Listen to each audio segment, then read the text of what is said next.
Hey everybody, on today's episode, Paul and I dive into starting infinite banking in your 40s and 50s. So a lot of people think that they're too old for this. A lot of people think maybe they're too young for this and they don't need to start worrying about life insurance just yet. What I would say to anybody who thinks they're too old is you're definitely not. You can practice IBC at any age. And Paul and I both have plenty of clients who have policies on themselves in their early to mid 60s. And if you're young, this episode is for you as well, because you can start to look forward to what we call your peak earning years, which are your mid 40s to your 50s. And everybody's going to hit those peak earning years. If you plan now while you're young and set yourself up for success, you'll be able to really implement IBC at an even greater level once you start making more money. But this is specifically for anybody in their 40s and 50s.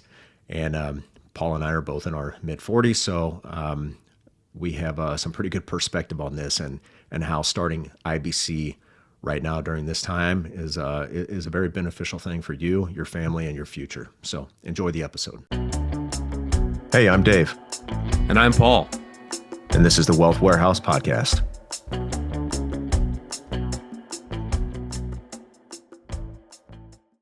Hey, Paul. How you doing, buddy? Good. I'm recording this from Studio B this morning. Studio A wasn't usable. Yeah. Yep, that happens. I get to record from home because, kids are at school and you're basically retired, so we get to do this during the daytime, which is great. Let's keep this going. Yeah, it's just so much easier. I have so much more time, and although you were telling me, I think that I was going to be. Trust me, you're going to be busy, and you're right. Yeah, you are, because you're going to find, what is Parkinson's law? Part of that is work expands to fill the time allotted. Well, now you've got, 8 to 10 more hours to your day that aren't being pulled in a different direction, and you're going to fill them. It's pretty amazing. Yeah, no doubt. How quickly you can do that.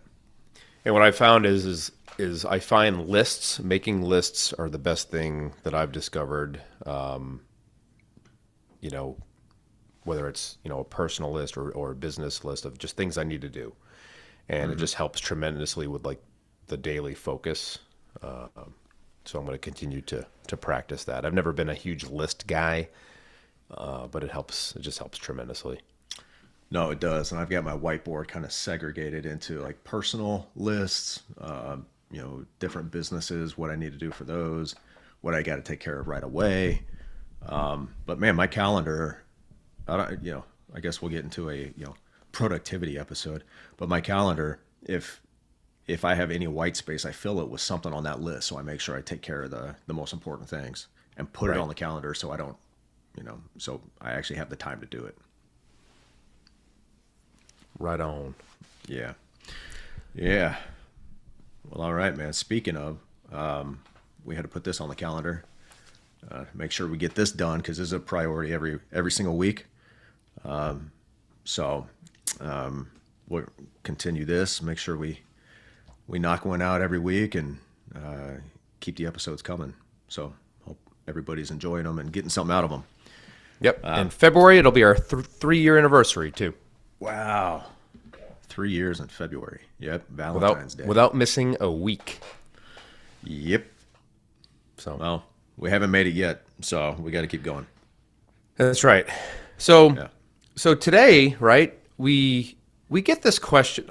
We get this question a lot from people, whether prospective clients or just maybe in general conversation that I've had and you've had with people over the years. Is that people think that I'm too old to start this, and of course, from an infinite banking concept perspective, that's not true. We have clients starting IBC in their 60s.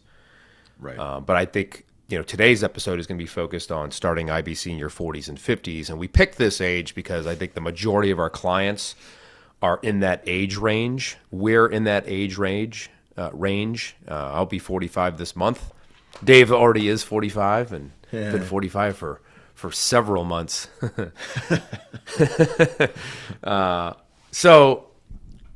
And the reason this is important too is, as we'll discuss, is that this is when most people are in their peak earning years, in their 40s and 50s.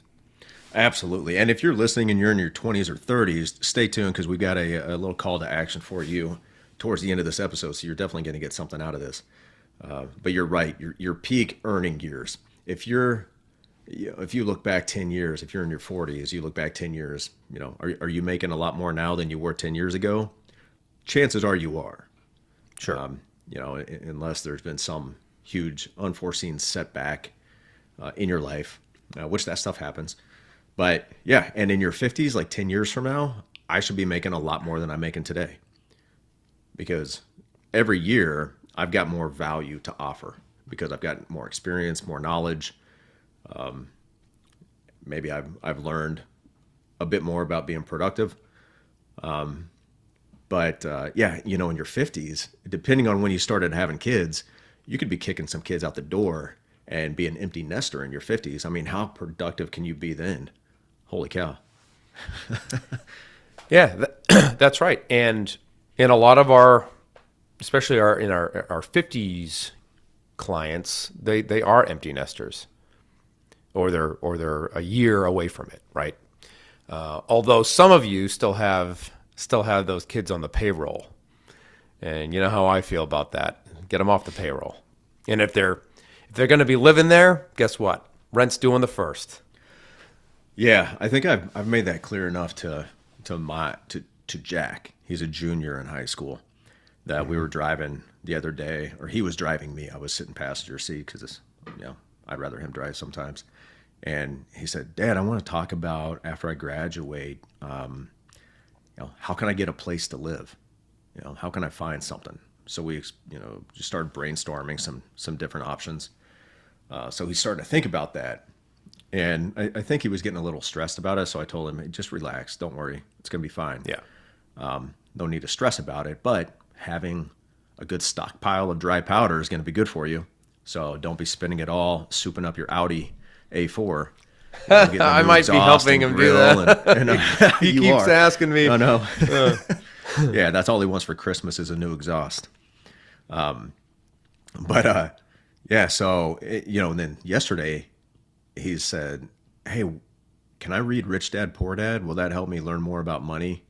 I said, "Absolutely." I tried to get them to read that about 5 years ago. I was going to pay him to read it. Nobody read it. Yeah. Right. That's getting, another one that's short, that's a good primer, is The Richest Man in Babylon. We had a road trip and I just re-listened to that book, probably for the 10th time I've either read it or listened to it. Yeah. I think that's a great little book, and there's a lot of parallels actually with IBC and how our clients come to us. Actually, most of our clients are highly disciplined people. They just happen to have a ton of liquid cash, which is great. So yeah, those two books, great books. Yeah, true. I'm just happy that he's reaching out to me now instead of me trying to push stuff on him. Yeah, that's great. And yeah, you can only push so much, but I think just the fact that we talk about money and he asks questions and we spend time discussing it. Now he's finally starting to ask me how he can get better at what he's doing. So that's pretty exciting. Jack will be all right. He'll be all right. He's already got a nice policy going, and I'm sure he'll be starting new ones for himself when he's an adult. But the fact is, the best time to start this is, of course, 20 years ago, right? If you're in your 40s. Sure. But as everybody knows, the next best time is now, is today. Yeah. I started in 2003, technically. That's true. Yeah. And I started in I just didn't 2010. know it. Yeah. Yep. And then you started for real in 2018? 2019. Yep. Yeah. So really, this can be done at any age. Even if you're 70, you could do this. I may not recommend you are the insured, but if you're 70, you've probably got some family that you could insure. Yeah. On that, just real quick, just had someone approved, 68 years old, super preferred. How female. old? 68. 68. Holy I couldn't believe smokes. it. Super preferred. Yep. Wow. So, and then that's the cool thing about this with the flexible design. You can design it for what they're looking for. Obviously, you're not going to get a whole lot of death benefit for your dollars at that age, Right. but you can design it with adequate death benefit, whatever they're looking for, and then put the rest towards cash value. Yeah, so let's talk about that real quick. A lot of people don't understand, and I think it's worth reinforcing that the relationship between the cash value and the death benefit, right? People think, "Oh, I'm old, my cash value is not going to be as efficient," and that's not true, right? As you said, the death benefit, the amount of death benefit you can purchase per premium dollar is going to be less. But that's okay. We're doing this for banking purposes. And of course, the cash value is the present value of the death benefit, right? So they're going to rise together, but they ultimately will be closer together the later you start, if that makes sense. If you start when you're 1 year old, you pay the first premium, the death benefit is humongous compared to that premium. The older we start, though, the closer that gap is actually, which makes total sense based on what I just said. So, yep, anyway. Exactly, because it's all actuarial science. I mean, if it weren't based on science and your age wasn't taken into account, life insurance wouldn't work. No. Right. That's how it works. Or they would have discovered real quick, well, this is not working. What's wrong with the math we're using? Yeah, there's a lot wrong. You need those younger people to live longer so that their premiums can help pay for the older people who are going to graduate, and that liability has to be paid out. So anyway, I think everybody understands that part of it. That's pretty easy to comprehend. Sure. But so let's talk about 40s and 50s. You're entering your peak earning years. So, which is typically when, if Parkinson's law hasn't taken over by then, it could very well take over, because all of a sudden you're making a lot more money. You're looking around being like, wow, maybe, hey, bills are easier to pay. I've got more excess capital sitting around. I'm still doing whatever I have been doing, paying my mortgage, investing consistently, but now I've got extra capital. Well, it's very, very easy for that to create more expenses in your life too. Yes, lifestyle creep is a thing, and I've seen it.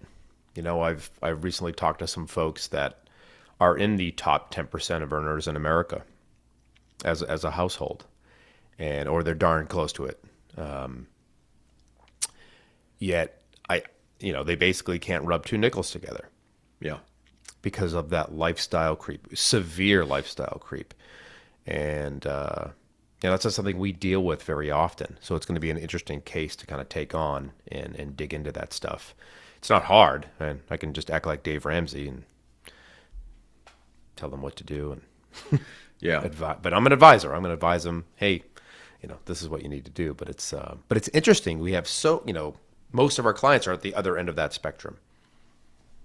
Yeah, most of them are very disciplined, and they come in and most of them are, have an excess of capital just sitting there in somebody else's bank. Right. Because they're saving for that rainy day. They're saving, say, 10%, kind of like the richest man in Babylon advises, and every wealth advisor throughout history is advised to save 10%. They're just saving it in the wrong place, and they know it. They just don't know of anything better until they discover infinite banking. Yep. And those generally are the people that have an early light bulb moment, I think, in the process. They get it.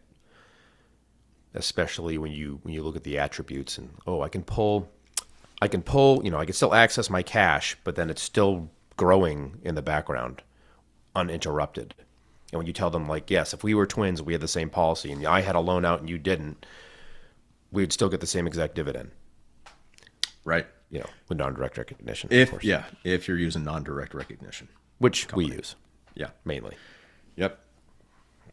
So I think it's interesting. We were doing a little research, and studies have consistently shown that the majority of Americans, upwards of 70% of Americans, will reach the top 10% of income earners at some point in their life. So imagine that. Somebody sitting in their 20s or 30s right now thinking, in the top 10% of income earners, man, they're so lucky. I don't think any of our listeners are thinking this, but there's plenty of non-listeners thinking, well, they should pay more taxes because they make so much money. the 90% of us are suffering. Well, guess what, dude? You're going to hit that top 10% at some point in your life. Yep. Yeah. And they do pay more taxes. Yeah, of course. Right. They do. And when do people usually hit that top 10%? At our age. Yeah. Mid to late 40s. Mid to late 40s and 50s. Right. Right. And I think the stat is top 10% right now is 150,000 or more. Right. As an individual. Yeah. Right. So, it's doable. It's within reach for just about everybody. In just about any profession to hit that. Some professions you may have to put in more hours. Other professions you just learn how to work a little smarter. But it's doable. Ultimately, we have these old-fashioned types. I was talking to a friend the other day, and her brother is just one of those types that's gonna just grind to the end. If I work harder, I'll make more money. Which, okay, if you're an hourly, guy, that is true. Yeah. But it is not the most efficient way to, you need to acquire assets that can pay you money, right? And maybe you should read Rich Dad Poor Dad. Yeah, do it. It will be a light bulb moment. It'll shift your paradigm for sure. Yeah, good mindset book. Yeah, but I was once told these years are. I gotta shift my screen, man. I'm getting blinded by my whiteboard, the sun reflecting. I saw that. I was told by somebody at one point. He called these your whiplash years. And what he meant by that is that, in your mid 40s and your 50s, I presume, I'm not there yet. I got a long ways until I'm there, but I'll get there. It's like whiplash years because you look behind you and you see, where did all the time go? I'm 45 now. I've got kids in high school, about to graduate high school. What happened? That went really, really fast. And then you look ahead of you and you say, wow, what's on the horizon just creeping up? Well, it's my passive income years. I better really get serious about this. In your 20s and 30s, maybe you're just trying to survive. You're trying to pay the bills. You're growing a family. You're going for promotions. You're doing all that. In your 40s, maybe you hit your stride. You're making enough money now to be comfortable. But it's time to get serious because that's on the horizon, man. You got to live off that money at some point if you ever want to stop working. Yeah, absolutely. And again, it's interesting how, I feel extremely lucky that instructor pilot pulled me aside in 2003, late 2000, I guess it was 2002 technically, and said, "Hey, you need to pay yourself." And I was like, "What?" What do you mean by that? And got me just hooked up, going in the right direction. And I've carried that behavior into my mid 40s now, right? For 20 years, I've been behaving the same way financially, right, as have the vast majority of our clients, 99% of our clients. So if you quit, you're not in that category, obviously, right? But and you look back, and that time has just that has been, it's such an asset, but it can also be a liability if you wait. And of course, I remember they showed me a chart back then, like, hey, if you delay just 1 year, this is how much it costs you 40 years from now. Yeah. At this rate of return or whatever. And I was just like, wow, it's so much money. So yeah, time is important. Mindset is important. Yeah. But the way these, like you said, this can still work. You got clients in their 60s. But I've got a lot of clients I work with that are in their late 50s, early 60s because they're maybe airline pilots or they're executives and they're looking, hey, I want to retire by 65 at the latest, earlier if possible. And they're thinking, man, every dollar I have coming my way in retirement is taxable. I don't know what the tax rates are going to be. I'm sure they're not going to be great for me. I don't know what bracket I'm going to be in, all this stuff. So even with only, say, 5 years before retirement, you can create some pretty incredible policies for yourself to where by the time you retire, that thing it's a money machine where every dollar you put in is creating more than $1 of tax of cash that's accessible tax free. Yeah, Yeah, I mean, especially these clients that we're working with, again, they're in the point in their life where they are earning the most money. They have the light bulb moment that you talked about earlier, that, oh crap, passive income time is rapidly approaching.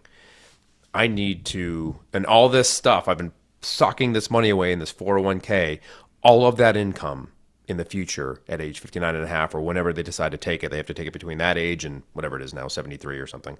Yeah. RMDs is what we're talking about. And of course, the weekend retirement shows, I've mentioned them before. That's all they talk about is their plan.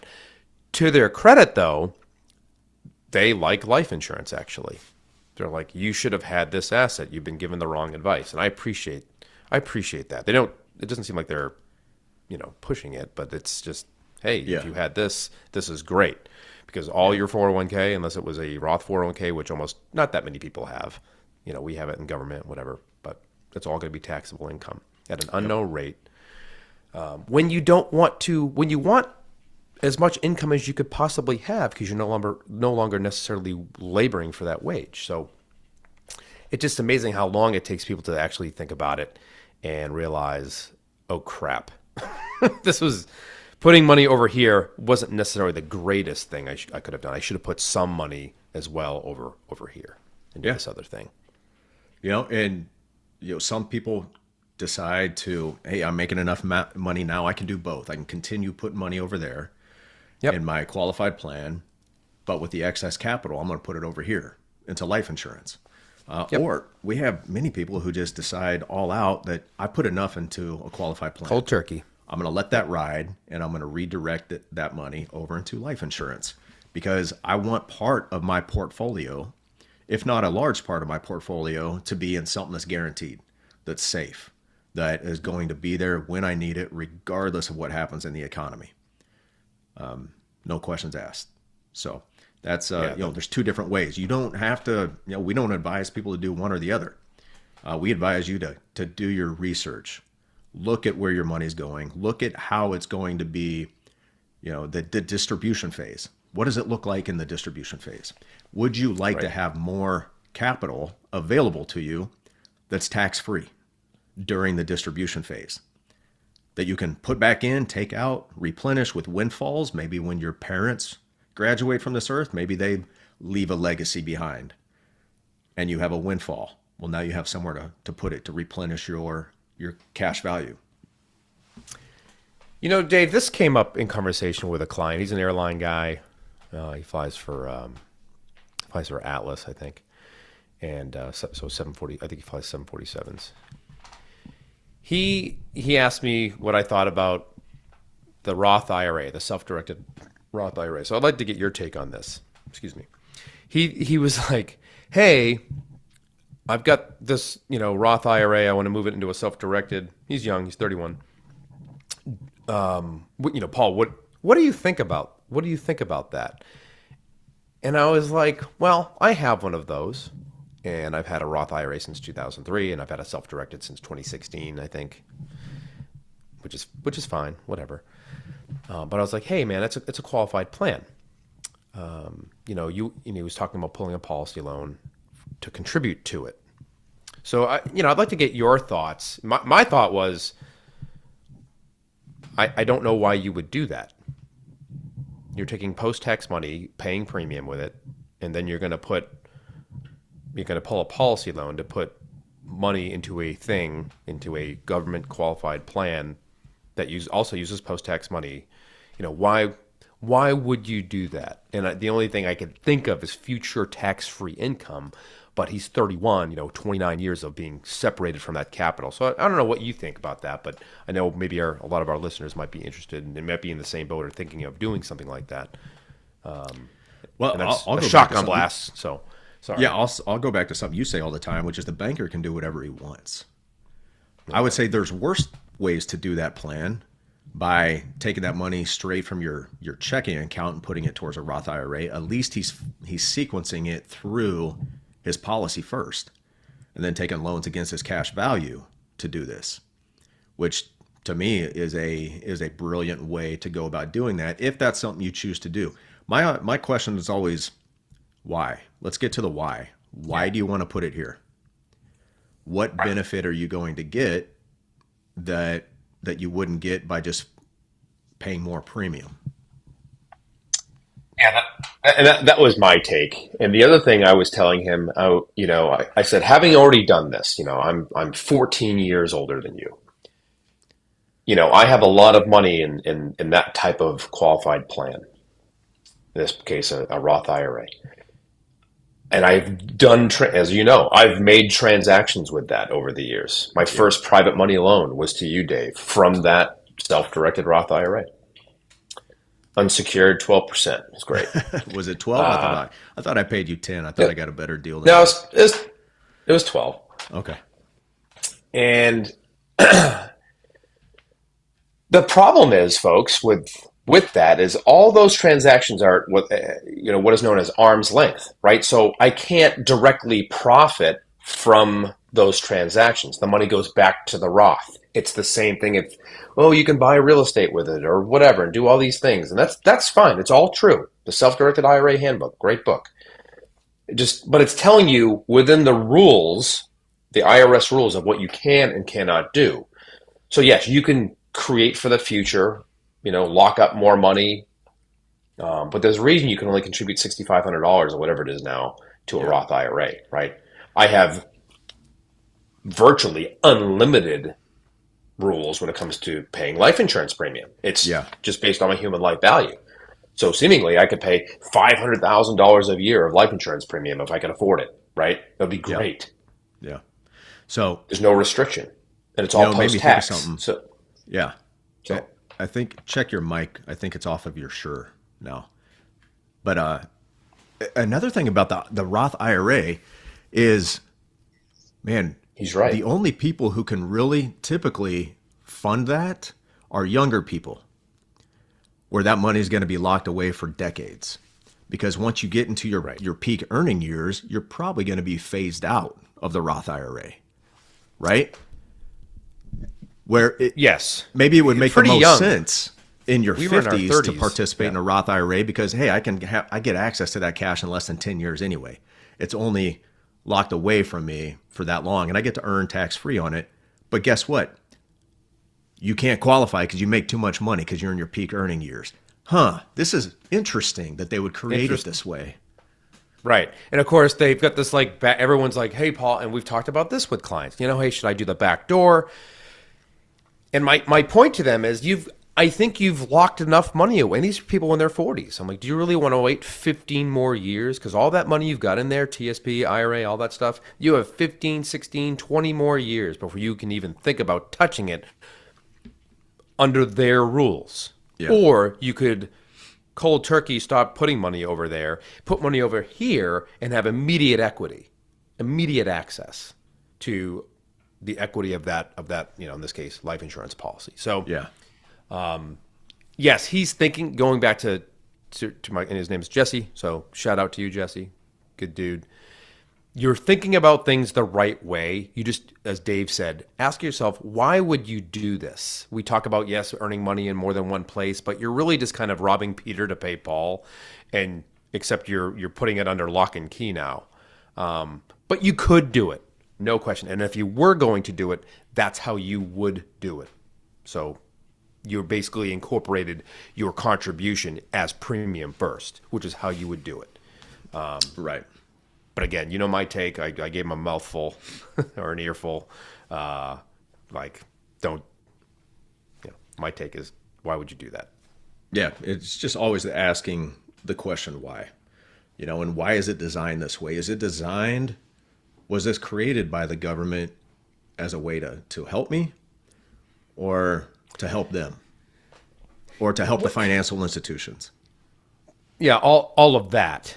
What I've heard the excuse from traditional financial advisors, or just people that are really advocates for it, and this is because they probably read it somewhere else, is that you don't have the discipline to create your own, control your own wealth. You have to separate yourself from your wealth so that you have something someday, which is, of course, absurd. Does that apply to some people? Yes, no question. Yeah, it always will. I can tell you, yeah, that at a young age, maybe if I hadn't maxed that and maxed the TSP, maybe I would have spent that money. I have no idea. I wouldn't have if I had discovered IBC back then, but I think I still would have saved. At least I hope. But Well, I don't mean, buy that. Americans used to save a lot more before Social Security and before, allowing Americans to automatically invest in the stock market directly from their paycheck.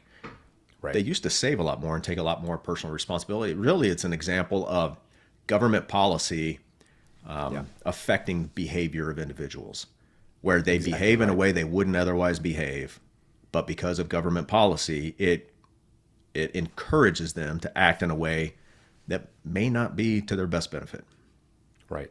And, getting on the Social Security thing for a second is that, and I know a lot of we have this conversation with our clients, is that they're not even counting on it. No, and most people I talk to, they don't even mention it That's as part of their great. retirement. They don't care. And and if it is there, folks, it just becomes whatever. Maybe it's more premium. Maybe it's whatever it is. It's just like a bonus or something. Because we've all, at this point, we have qualified for the full benefit, like the max you can get, right? We have already. But my goodness, it's scheduled to run out of money. They keep moving it to the left. Like a couple of years ago, it was 2035. Now it's 2034. Well, see, the fact that we think there's money in there, right? The fact that we think our taxes pay for any services whatsoever is a complete lie. Right. You can look up we're the just Grace borrowing Commission. the money. You can look up the Grace Commission that Reagan commissioned in the 80s to determine what do our income taxes actually go to. And that's when the national debt was 1/10 the size it is today. And at that time, 100% of tax revenue, of income tax revenue, went to service the debt, period. So there you go. It's so awful. So the question becomes, folks, where is the money coming from? They manufacture it. Yeah. That's inflation. They just Yeah, make the money. New money. Can't wait for Doge to start eliminating agencies wholesale. Hopefully they can. Hopefully we can. Well, I can think of a reduce couple. the size of this government beast that we've created. Yeah, it's pretty awful. And I know a lot of people around here are like nervous about that. And I was like, well, there's gonna be a reality check. Hopefully you've been working hard to make yourself valuable, because there's a lot of them. That's God just bless it. them. If Yeah, you've been there's a lot investing in yourself instead of just sitting back and enjoying all the fringe benefits that federal employment offers, if you're making yourself effective, you're going to be just fine. Yeah, and I don't mean to poke. There's a lot of fine people, and they're just doing their job, and they do a great job. I've worked with many just great people and hard workers, no question. But I've also seen the opposite. You see it in the military too. You see it anywhere, quite honestly. Yeah, You have people that you are see it just, anywhere, but they're mooching. It's almost designed in the federal employment that you can do as little as humanly possible and get paid the exact same amount as if you were a superstar. So why work any harder? It's like what socialism does to people. It exactly right. And you can go to some of these parking lots and you see Maseratis and you see high-end cars, and you're like, and to somebody outside of government, I would say, if we just brought like a run-of-the-mill American off the street, like a plumber, whoever, and you brought them to these places where they're all government workers and a few contractors sprinkled in, but generally all GS employees, and you see these high-end vehicles. Yeah. And I remember commenting to Tammy back in probably 2017, 2018 at Fort Knox, just like, look at this. Like, they're buying these cars on a government, quote, government salary, which again is better than you're finding in the private sector now. And it has been for years. Yeah. Yeah. But, it's not the fault of the federal employee. So don't think we're finding fault with you. It's the fault of the system. It's a system That's been created and encouraged. Behavior for any federal employee listening right now can think of somebody right now in their office who shouldn't have a job. Of course. Like, why are you here? Right. Yep. Yeah. Well, they're In fact, here because I heard Elon saying, when with the change of administration, apparently like 50% of the federal workforce has gone work from home, gone remote. And he stated that, yeah, you can work remote, just not for the federal government anymore. It's true, and I've got several clients who I really like that are in that boat. And I would say they're in jobs. I personally liked going to the office. I thought I was more productive. And that's the whole idea, yeah. I can look to the left and there's, my friend Rob sitting there, and I could say, hey, Rob, what do you think about this case? Or we could talk about it, whatever. Right. I can't necessarily do that over Microsoft Teams. I can't just reach out and call or whatever. So anyway, we're going off on a tangent here, but yes. But, prepare. It's, don't wait for your job to be eliminated. Start looking right now. If you're in one of those positions and you're listening, I'd go out and find a job right now, not wait for yours to be eliminated. And that kind of leads to a little call to action that we have for everybody, really. But what about you younger folks in their 20s and 30s? Stop waiting. Get started right now with infinite banking, with where you're at. And then what's that other strategy we like to, because you're not going to be able to probably afford whole life insurance for your entire human life value for what you're worth. So what else can people do? They start where they're at and then do what?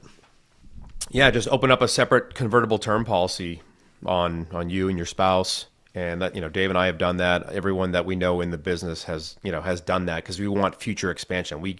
Our desire is to pay more premium, open up another branch to our banking system, our quote family bank, right? Our dividend paying whole life insurance policies.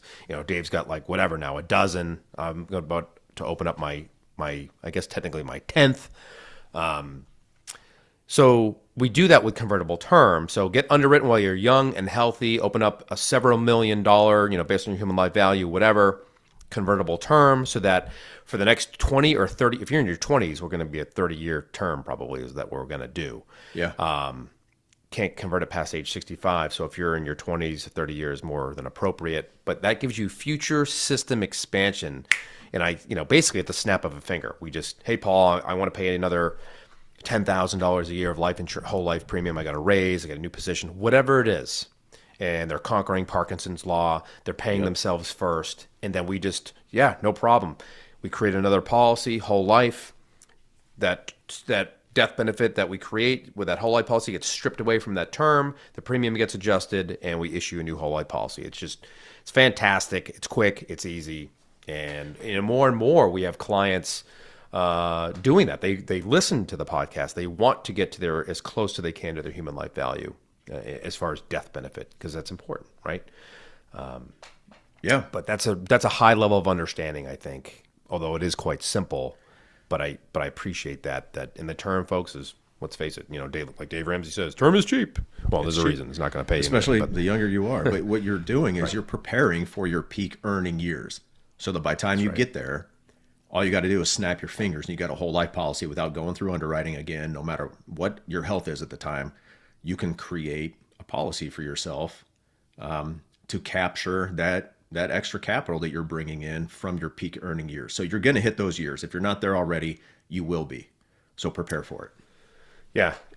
Think long range, right? Don't be afraid to capitalize. And you're really, again, just future-proofing. You're future-proofing your legacy, really. Yeah. That we have a lot of people that can't get underwritten, and the regret on their faces is just when they realize, man, I followed the wrong advice.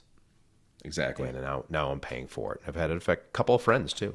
People get sick, people get cancer, whatever happens to them. I just had a client who got policies on him, his wife, and his kids this year. He just called me a week ago to tell me his wife just got diagnosed with breast cancer.